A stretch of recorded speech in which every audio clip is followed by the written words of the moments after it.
Olá pessoal, 29 de junho, terminando o mês, chegando aí o inverno e aqui o verão, um verão que não é brincadeira, mas de qualquer maneira o nosso assunto é ensino da geografia e mais especificamente o ensino da geografia do Brasil. Antes de entrarmos no assunto propriamente dito, alguns recados, algumas referências, alguns convites.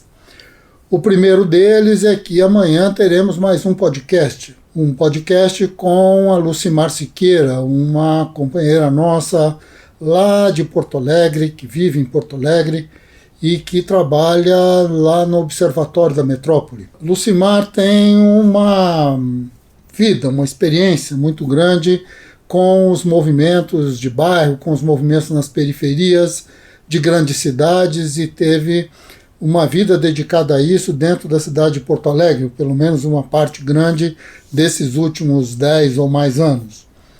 E tivemos uma conversa com Lucimar muito interessante, onde ela nos conta um pouco da sua experiência, do que acontece, né, ou do que está acontecendo nas periferias, nas transformações urbanas e como, de alguma maneira, o próprio pensamento de extrema-direita começa a tomar conta também do movimento popular, do movimento das periferias. Isso é extremamente interessante, vale a pena conferir. Amanhã cedo, um podcast com a Lucimar Siqueira. Não percam, é imperdível mesmo.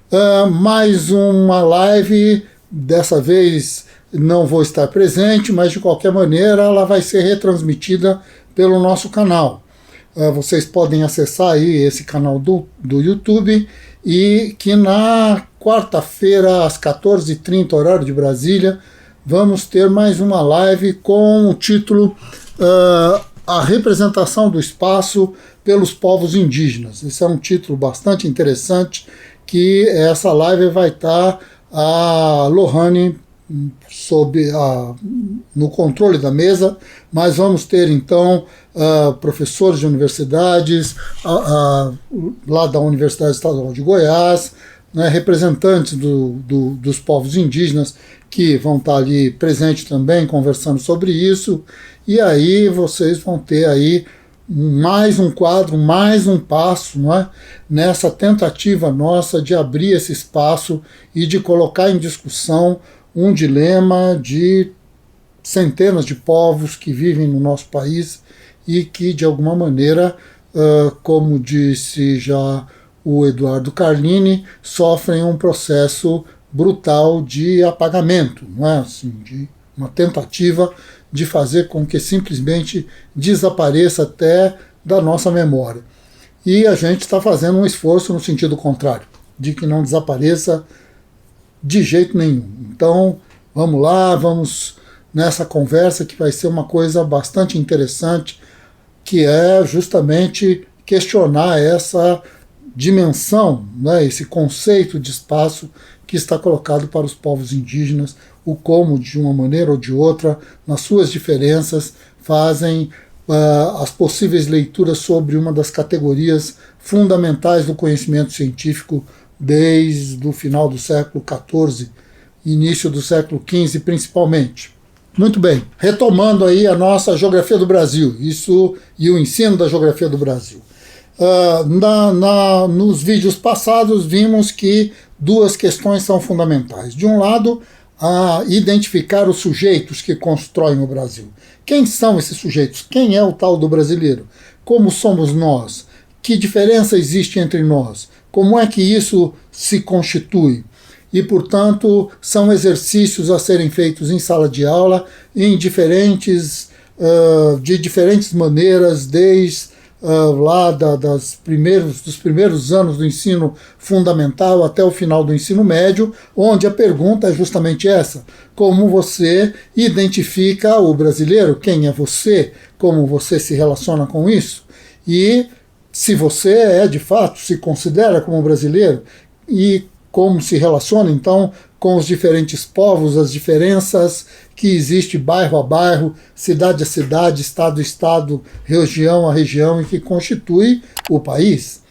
O outro exercício fundamental é o que você sabe do mundo e como é que você sabe que o mundo reconhece que o Brasil existe, independentemente de qualquer coisa. A grande pergunta, portanto, que gera tudo isso e que é o exercício fundamental é como é que você sabe que você está onde você está.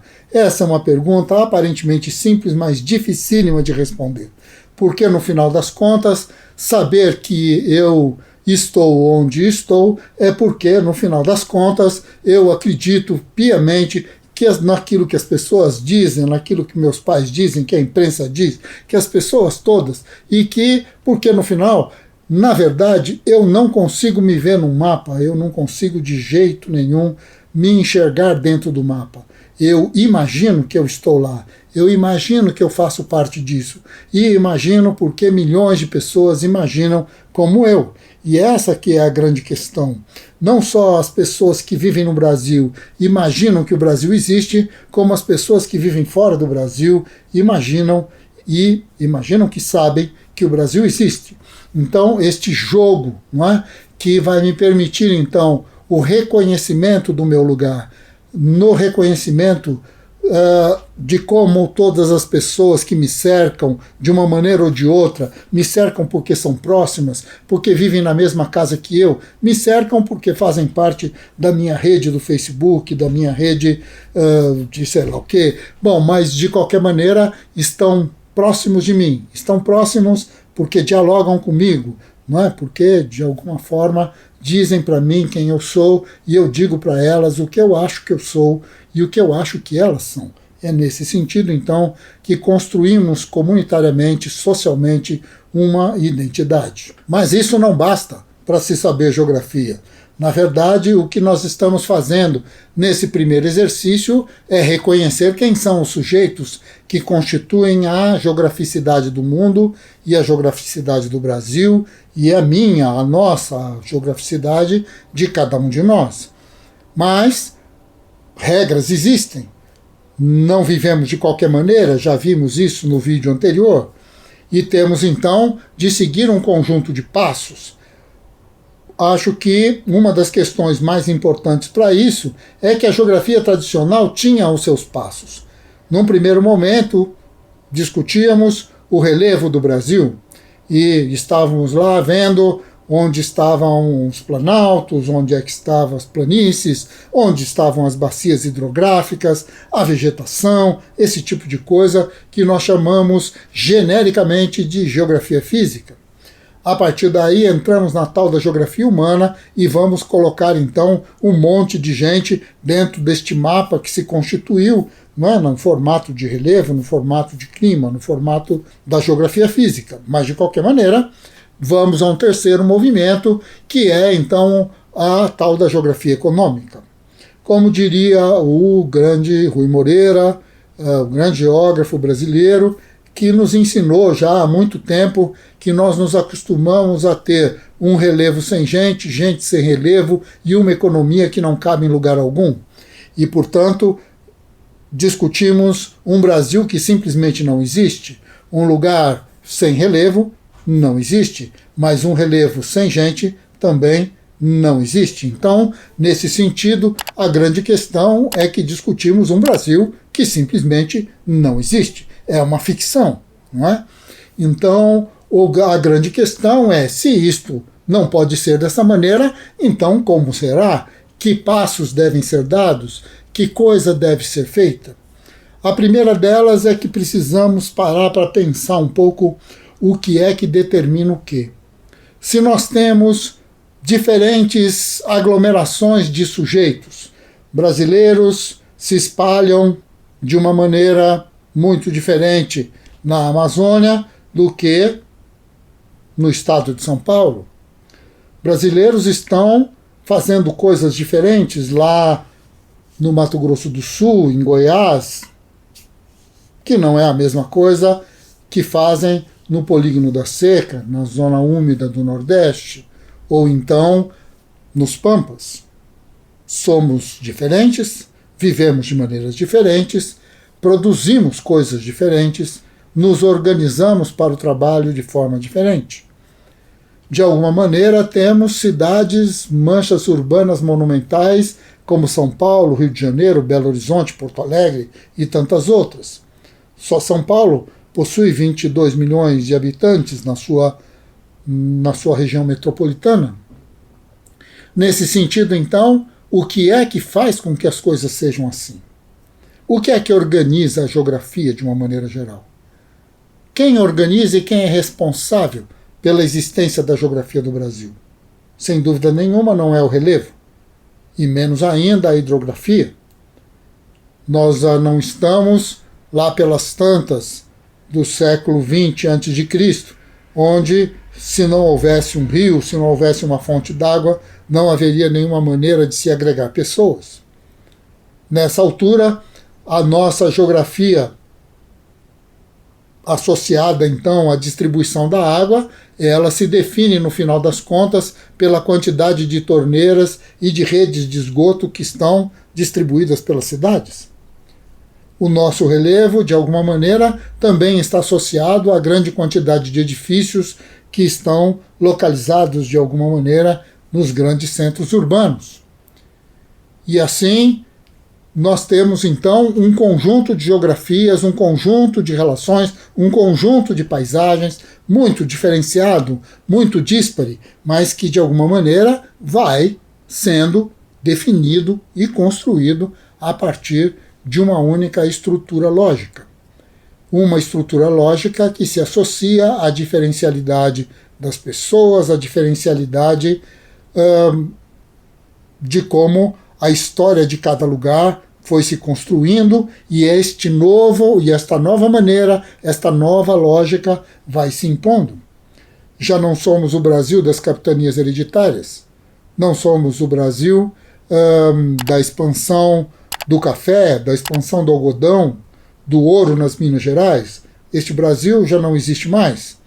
A geografia de hoje é uma geografia fundada num processo que tem o padrão, a lógica do sistema fabril como o elemento fundante.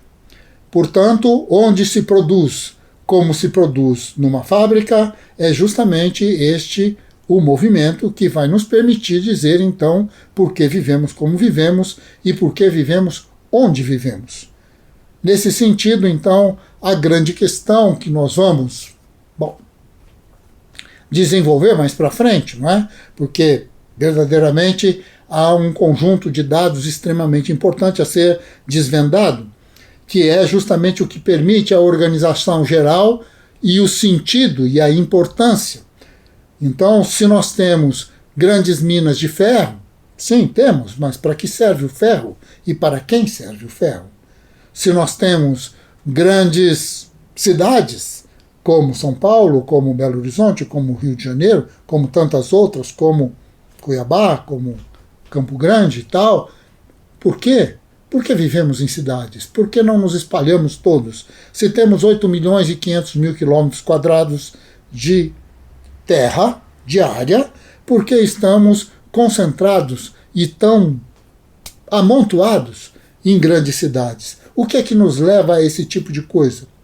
É preciso, então, entender o como que, de alguma forma, esta forma de produzir, que é a fábrica, ela foi determinando e é determinante na maneira como se distribui, se qualifica o que é e o que não é importante, o que define e o que não define o território brasileiro. A geografia de um país, com ou sem fábricas dentro, é determinada pela lógica da estrutura fabril. E isto não há dúvida. A grande questão é que é o valor da fábrica, o sentido que ela tem, a maneira como ela produz, os objetivos da sua produção é que vão determinar a importância do relevo, a importância do clima, a importância da hidrografia, a importância de todas as outras coisas. É este o elemento que é o ponto de partida, a estrutura produtiva, que vai dizer então o que, afinal de contas, é um determinado país, a quem ele serve, a que interesses estão em jogo, o porquê, no final das contas, nos aglomeramos dessa maneira, o porquê das nossas favelas, o porquê das nossas periferias, o porquê que o Covid-19 se espalhou da maneira como está se espalhando e quem, na verdade, está sendo o mais violentado dentro desse processo. O que aconteceu com as nossas sociedades indígenas? De alguma maneira, toda essa associação, que tipo de racismo nós construímos e por que nós nos excluímos de tal maneira, tudo isso pode ser entendido e deve ser entendido a partir de uma determinada maneira de viver. E esta maneira de viver, como disse aqui, reafirmando, está mais do que determinada pela lógica, que é a lógica que fundamenta a própria existência do capitalismo, a lógica da produção de mercadorias, a lógica da expropriação do trabalho no formato com que nós o conhecemos hoje e desde o século XIX, meados do século XVIII. Isso, de alguma maneira, define a organização geral da geografia do mundo e também define a organização geral da geografia do Brasil. Voltaremos a isso no nosso próximo vídeo, na nossa próxima segunda-feira, digamos dessa maneira, não é? Porque, no final das contas, existe uma certa rebelião para que aquele meu projeto de tirar férias no mês de julho não se realize. E, portanto, vamos estar por aqui fazendo vídeos, publicando vídeos e discutindo ensino de geografia, essa coisa toda, né? As nossas resenhas, e a vida continua. Vamos lá, né? Mande lá seus recados, suas perguntas, dúvidas, inscrições, seja lá o que for. Só não esqueça, amanhã tem podcast, né? E na quarta-feira vamos ter à noite o nosso vídeo sobre a teoria e método da geografia e, antes disso, essa discussão sobre o conceito de espaço entre os povos indígenas, às 14h30. Um abraço a todos e até mais. Espero vocês no nosso próximo encontro. Vamos até lá.